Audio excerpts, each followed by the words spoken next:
সালামি স্টিল ভোটের গাড়ি নিয়ে এখন ঢাকা 12 আসনের শাহিনবাগে আছেন সহকর্মী মিজান শাহজাহান। আমরা সরাসরি চলে যাচ্ছি তার কাছে। মিজান, নির্বাচনে অংশ নেওয়া প্রার্থীদের কাছে ভোটারদের প্রত্যাশা কেমন এবং কি আমাদেরকে এ সংক্রান্ত বিস্তারিত জানাবেন।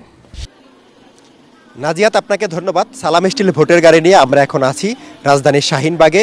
এটি ঢাকা 12 আসনের আসন। এটি একটি গুরুত্বপূর্ণ আসন। এখানে বিএনপির মনোনয়ন পেয়েছেন সাইফুল আলম নীরব এবং জামাতের প্রার্থী হিসাবে আসলে লড়ছেন সাইফুল আলম খান মিলন। তাদের দুজনের মধ্যে মূল প্রতিদ্বন্দ্বিতা হবে, এতটুকু আমরা এখন পর্যন্ত বুঝতে পেরেছি।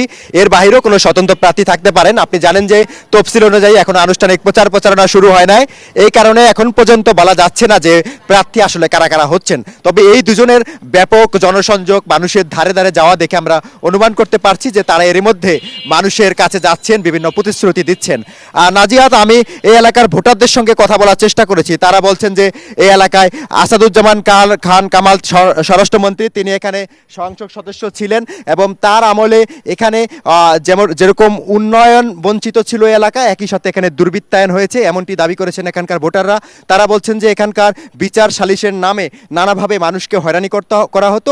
এসব হয়রানি থেকে যে প্রার্থী তাদেরকে পরিত্রাণ দিতে পারবেন, এরকম একজন প্রার্থীকে তারা নির্বাচন করতে চান।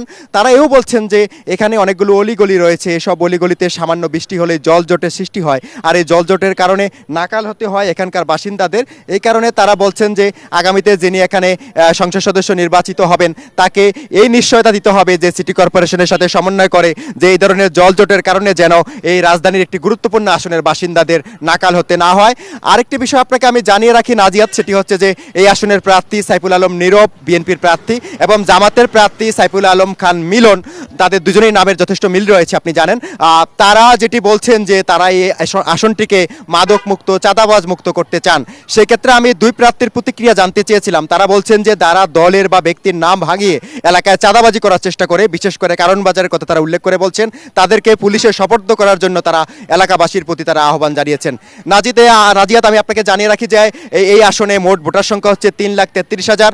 তাদের ভোটের মাধ্যমে 12ই ফেব্রুয়ারি নির্বাচিত হবে পরবর্তী আসনের সংসদ সদস্য।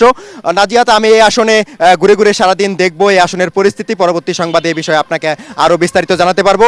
এই মুহূর্তে সালাম স্টিল ভোটের গাড়িতে এই ছিল আমার কাছে সবশেষ খবর। নাজিয়াত। মিজান, আপনাকে ধন্যবাদ।